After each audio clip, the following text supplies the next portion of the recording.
Hi there, it's Karen here with Whiskey Sour, my buddy. Hope you guys are doing really great.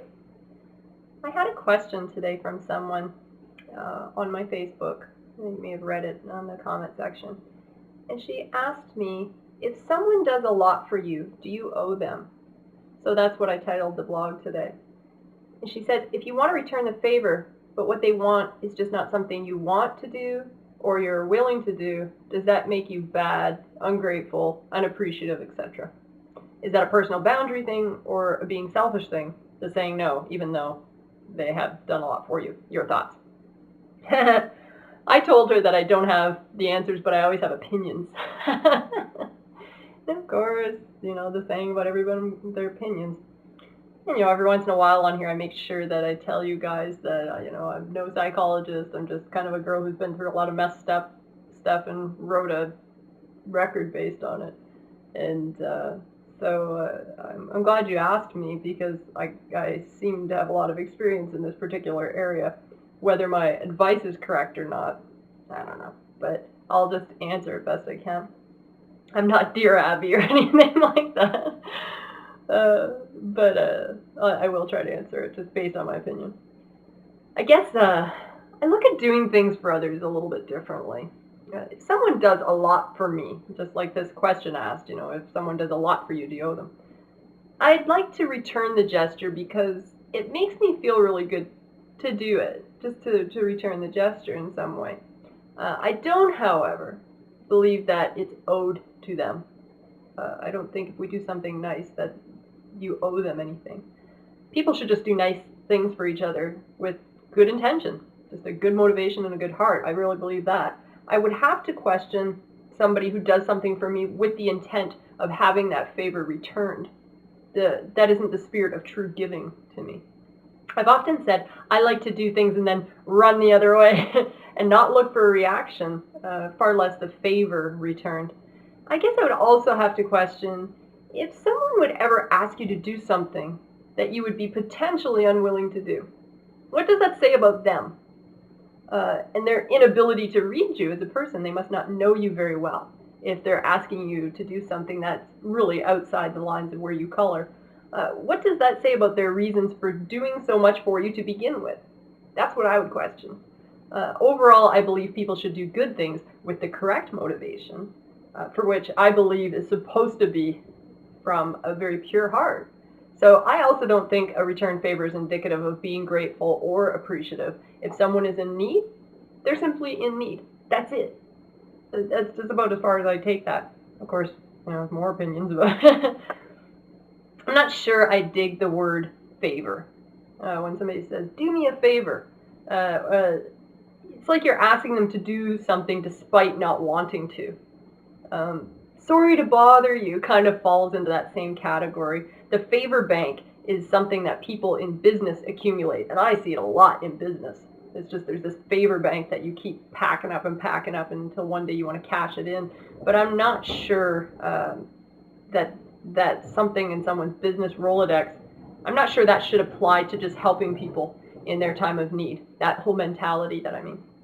And you might be right to say they're testing your boundaries. She said, is that a personal boundary thing or a selfish thing? She might be right in saying that this person is testing their boundaries, but more so I think they're probably just cashing in on that favor bank.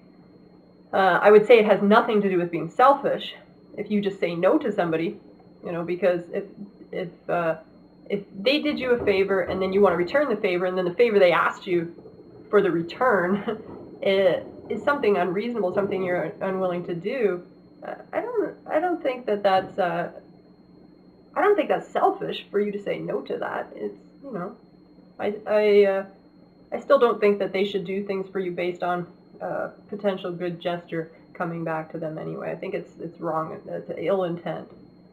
I would say though, I would need to ask myself if this person who has helped me, done tons of stuff for me, truly needs my help, and they are suffering to the point where I can bend my rules to help. That's a consideration. So for instance, if their house has been flooded and they need a place to keep their pets temporarily, are you going to say no because you simply don't like animals? Because that's a boundary for you? Ooh, I don't like animals in my house. Not because it's an allergy or whatever, but it's just like, ooh, I don't like allergies or animals in my house. your house isn't flooded, their house is flooded. Can you bend your rules a little bit to help somebody? Like, is that a big deal? So I think we need to be pliable in some of these scenarios. We have to question whether our boundaries are a little bit unreasonable. But the question here, though, is sounding more like this favor mindset, this return of favor is what's kind of at the heart of her whole question. And I believe society's answer to moving ahead is paying forward. I've always believed that instead of paying back. Unless it's money, unless you owe somebody a whole bunch of money, you kind of need to pay that back, and it's with the understanding that you pay it back. Unless they say, no, this is a gift, please give me nothing back. There's kind of an understanding that it's a loan situation. And if we are all busy looking ahead, or at least paying attention to who needs us, we wouldn't be busy making our friends feel guilty. I hate that. Why do we gotta make each other feel guilty so much for being busy or for not having the capacity to return a favor or whatever? I would have no problem telling somebody I am unwilling to do something that was outside of my character. And I won't be guilted into something like that. I've had men in my life, for instance, who have hooked me up with some contact, done favors for me in the industry or whatever, and then they ask me out on a date. And you're just like, are you kidding? And then you're made to feel guilty when you say no. I'd have it thrown back in my face. This is a trap. And some people do this because they have ill intent to begin with. It's a trap that I don't think anybody should have to feel bad about saying no to. And that is how I believe that codependent relationships start. When you owe somebody something. A person will keep a running total of good things that they want to do for you, and then when the time's right, they want to cash it in. This is ill intent. They might even prop you up to the point where you can't escape. Could be monetary, there are people who will set you up, whether that's in a home or just a job situation or whatever, where it's like, oh my God, I gotta do something back for them. I'll lose my job, I'll lose my home or whatever. And then they've trapped you, and that's ugly. I think it's really important to recognize that sort of ill intent from them early on and just cut it off, even if it means you don't move up the ladder sooner. And that is my experience, especially with the music industry, where I said no so many times because I recognized the ill intent to begin with.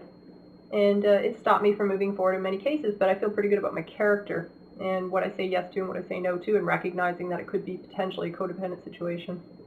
And that's the story of my career. It's happened with managers, it's happened with labels, it's happened with agents, people who do good things for me and just make sure that I'm constantly reminded that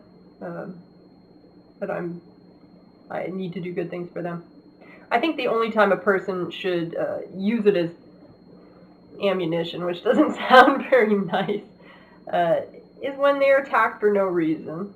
I've done this where I've done a bunch of nice things for somebody and then I get attacked, and then I need to remind them that that's not my character and that, listen, I've done these nice things for you. But it's only when somebody's attacked. But even then, the classier thing is taking that high road. Just walk away with your character in check. Your character is the most precious thing that you have. So if you feel that you need to say no to something because it is truly outside the boundaries of what you're unwilling to do, I would say you're allowed to do that. I don't think there's anything wrong with that. If they're guilting you into it, that's not cool. If they choose to be angry with you for saying no, I would just strongly suggest questioning their intent to begin with. It's like, wow, you were building a favor bank. Okay, you're willing to cash it in now. It sounds sketchy to me when somebody's intent's weird. In the meanwhile, if you do feel strongly about returning a favor and doing something nice for someone, I would do it, and don't ask them to pick what the returned favor is going to be. It's like sometimes when we say, hey, I'd like to do something nice back for you, what would you like? You better be prepared for what that answer is, it might be a house. You got to be prepared for that answer. I think doing nice things isn't something like, taking them to the ice cream parlor and picking a flavor. What's your favorite? I want to buy you an ice cream cone. Pick a flavor. That's something. But boy, if you just say to somebody, what do you need in your life? Anything, name it. I'll do anything for you. You better be prepared for that answer. I signed off today, giving hugs and then running away.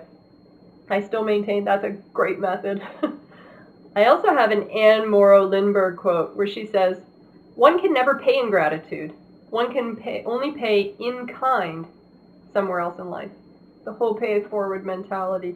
If you really truly feel the need to do something good, yeah, it's nice to show the person who just did something good for you um, some kindness and some gratitude that way. But really, what if you told that person, you know how you did this thing for me? I was able to go and do this thing for, George or Stephen or Diane or something.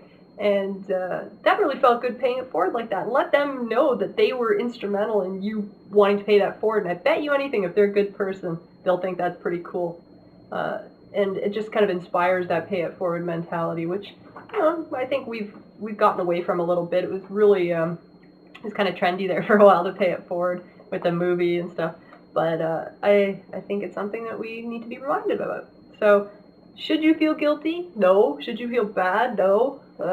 I think if we can just see the motivation of people and question each other's hearts in a way that makes us understand where they're coming from, I think we just have a clear view on the whole scenario. So I don't know if that helped at all. Maybe not. I don't know. But I thought I'd share this with you guys today. And she's a great person. So I always think when somebody asks something like this and it's that deeply on their mind, good chance that she has a really good heart. Otherwise, she'd be like, I just told him where to go and that was the end of it. That's not what she did. She was questioning it. I think it's a good thing when you do question your own heart that way. But don't beat yourself up over it. It's like question if you're doing the right thing. And yes, I'm doing the right thing, and then just leave it. I don't know. It's my experience. I could completely way off base, and I'm always open to hear what you guys have to say about it as well. So I will tune in with you tomorrow, and I hope that everything's going well with you guys, and everything's cool over here. If somebody wants to, as far as doing favors, somebody wants to buy me that church up in Ontario, I'd take it from you. You probably won't get a favor back because I can't imagine what would match that, but it's just a funny conversation we got going on the Facebook page. I put up a picture of an old abandoned church, and it's not even for sale. It's just some developer from Toronto is sweeping in and really wants to make it into, I think, 14 condominiums, that whole block, and incorporating some of the church, but tearing down another heritage building and stuff like this. And he's been fighting the Heritage Society for 10 years about it. And so I was just suggesting that maybe somebody could just sweep in and just take it off his hands, relieve him of his fight. Anytime I see an old building that has personality and character and just some heritage to it like that, I get all personal about it. And it's in a town that is close to where I grew up, so just the thought sickens me more than anything. But I think you might have to give him a whole pile of money.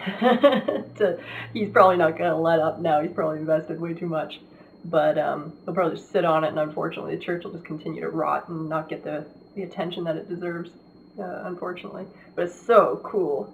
That's ultimate for me, is I really would like to have a church. But, like I say, in society, I'm really open to where my path wants me to go. So that could be backpacking in, some weird country somewhere too. So I have to be open to that.